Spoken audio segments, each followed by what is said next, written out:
Hello all, Havoc here. Let's get ready to play some Resonant Rise. Okay, so in this episode, we're going to cover where we're going at with the turtles. So, got the third section almost done, probably 60-70% done. This section right here is probably the largest section I need to have left to do. Got two turtles over there going to town, and another little guy right here. So, I figure another half hour or so, and this will all be done and ready to start accepting glass. Yay, which means I get to go find a desert. So, Brannick's down in the village.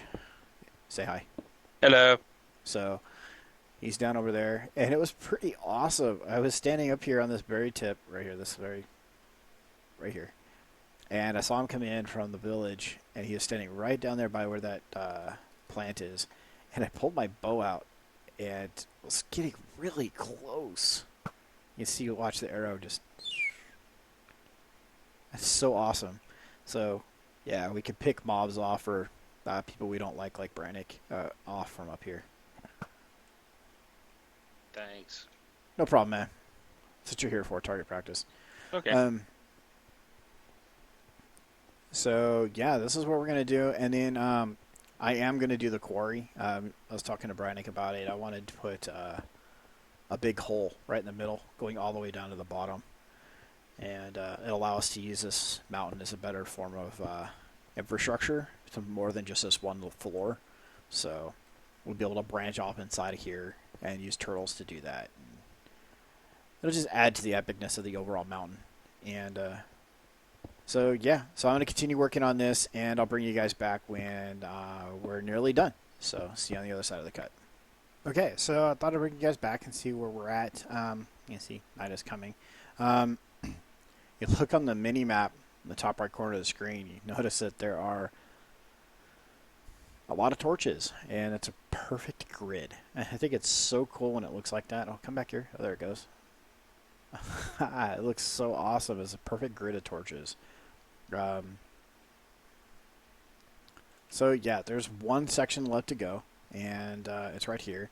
So I thought I'd bring you guys back to show you how to make this easier.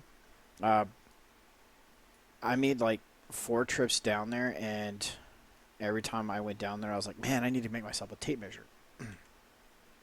So Brannick was on for a little bit, as he's not on anymore, but he was on for a little bit. And so this is how you make a tape measure. It's really simple to make. You need this part here first, the reel, to go in the tape measure, and then you make a tape measure. So this part here is made up with string and one piece of dandelion yellow in the middle. And then you take that piece that we just crafted and you put it 4 iron ingots around it. Super simple. What it allows you to do is put that there by right-clicking. And you come over here and right-click again. It'll tell you that is exactly 23 blocks from here to over there. So when we pull this turtle down, which we're going to do... It's going to take our torches out, but that's fine. So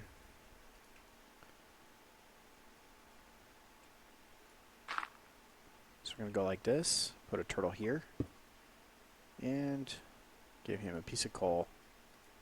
Tell him to dig 23 spaces. Go. So, like I said, he's going to take our torches out, which is fine. I'll just replace them as he goes. And so with this, the first structure is going to be complete. Next time we stop in for after this next cut, we're going to be putting a quarry in the middle. I'm going to be doing a little bit of addition, some basic math, and we're going to find out where we're going to want to put the quarry. Find a relative center, as this thing is completely oddly shaped, but I have this cool little grid on that map over there. Let's see, does it work on journey maps? Not as clear, and this is kind of weird. Oh, there it goes. So we do have a grid here like that, but it's not the same. So I might use that mini map, although it being a little bit cumbersome as it's so small. So that way I have an idea of roughly where the middle is, and set the quarry up there to go downward. So see you on the other side of the cut? Actually, no. We're going to wait.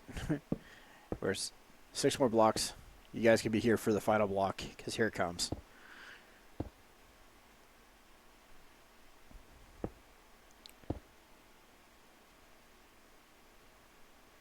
Ta-da. Good job, Turtle. I named this one Leonardo. I'm joking. I didn't name them. That would have been cool, though. Alright, so that, and then just take the rock, because we don't want to build with this stuff ever again. Throw it over the edge.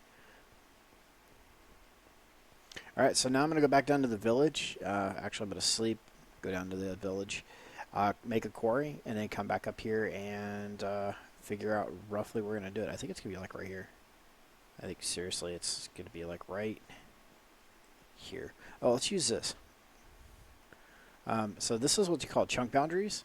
The game runs on chunks. It's a 16 by 16 spacing. And this is what we consider one chunk.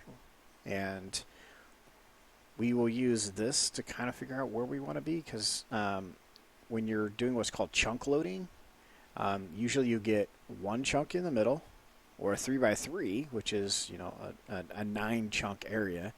And so if we put a chunk loader right here, it would load this one, this one, this one, this one, and then the surrounding ones as well. So I think the center point of our quarry will be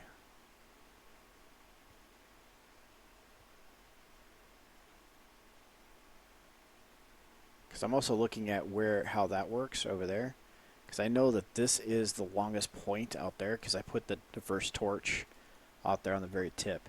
So let's make that be the center. So right, this one or that one? This one. This is going to be the center.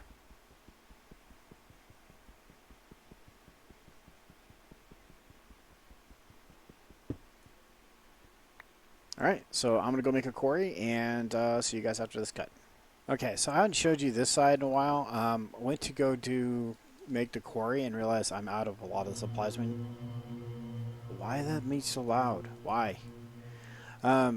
We don't have a lot of supplies we need, so I thought I'd show you guys what I had set up over here with our little farming guys. I had not touched on this, and it's coming along pretty good. I've got a lot of rearranging to do. I don't like how it's laid out, but I did realize that the poop that these guys produce, after I adjust their volume,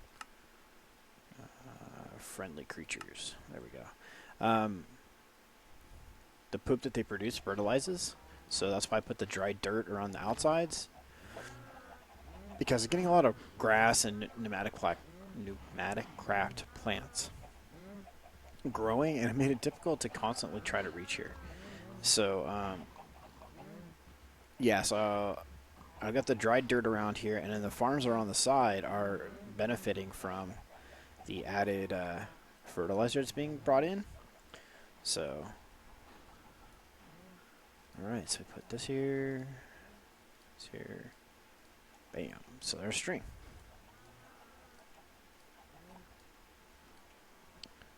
Put this all in here. Alright, cool. So we have a fishery, fish farm, so it's getting pretty good and full. I have some Pam's Harvest ones here. They don't harvest them. Hi guys.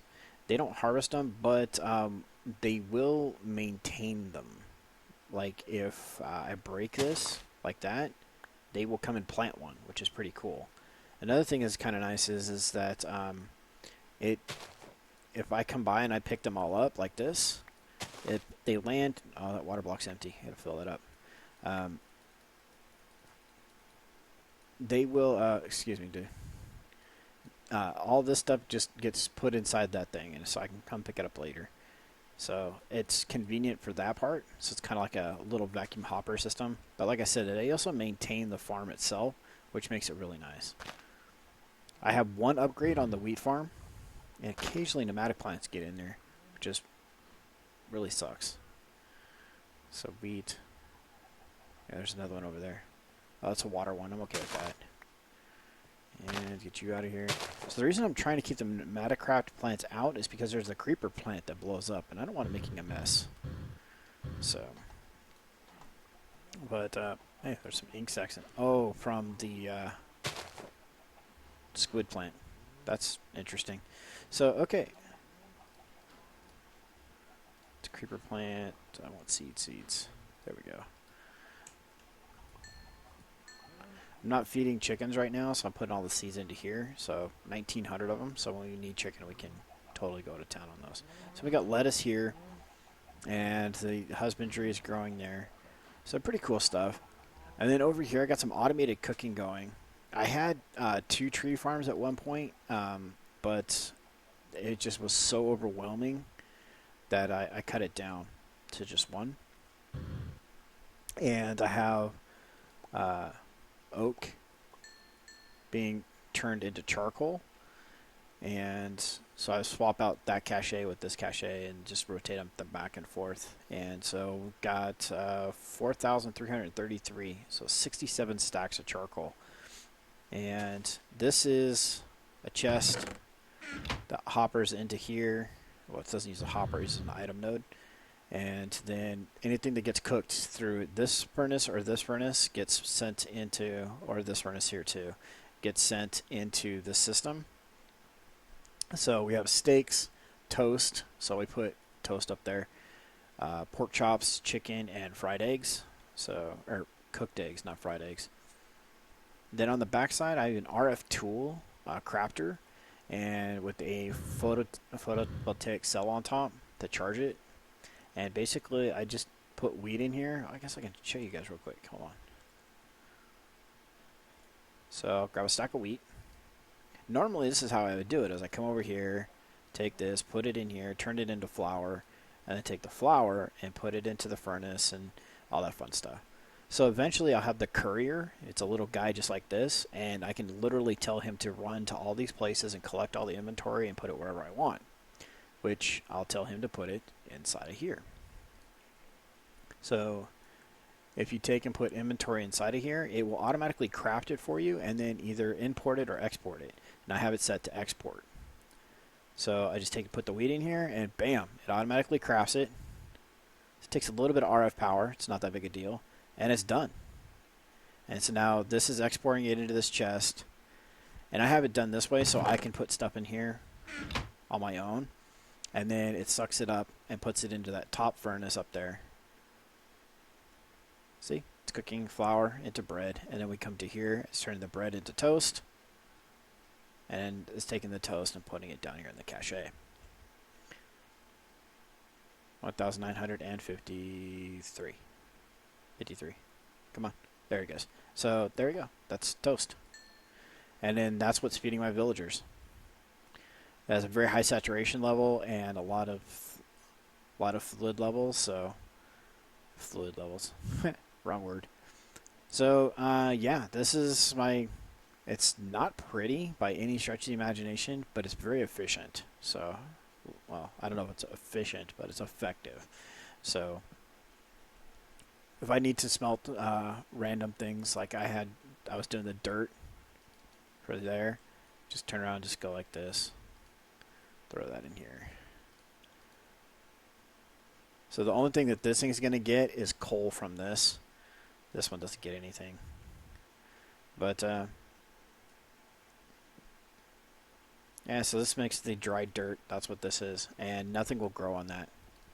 So, all right, so we're going to wrap up the episode here. A little bit of an update on things going on. We're kind of pushing to get a lot of stuff done relatively quickly so we can get up into that mountain. Once the mountain gets kind of squared away here, then I think things will slow down and I'll be able to actually focus on a mod and give you guys a little bit more of a tutorial based like I had been doing before.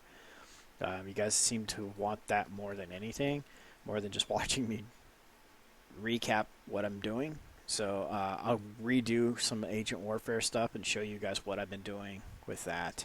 Because I want to redo all of this. This is not laid out how I want to do this. For example, the fishery should be right next to two farms. Just purely because the water. So this is wasted space right here, all of this. Because this water could be watering that. So I could literally have a farm all the way around this and be extremely efficient with my use of water for this. So it would also reduce the amount of overgrowth, like from plants and whatnot. So water, I don't need to put water in here. So this is a waste as well. Quite efficient just to put water on the outside of the farms. Water reaches, I think it's 7 blocks or something like that, but pretty much you don't really need much in the way of water. And if I also put water in the middle, I'm going to put an open block tank just like this with an infinite water source below it, feeding the sprinkler. This sprinkler is basically half the speed of bone meal. So pretty good stuff. So, like I said, there's a lot of upgrades I want to do to this, rearranging and stuff, and that's a perfect opportunity for me to go over it with you guys and explain why I'm doing what I'm doing. So, like I said before, we're going to wrap up the episode here, and I'm going to go mining. I got a bunch of gold and diamonds. Those are the 2 things I need to make the quarry. Yeah, we have none of. So, it's Havoc. Have fun. Keep gaming.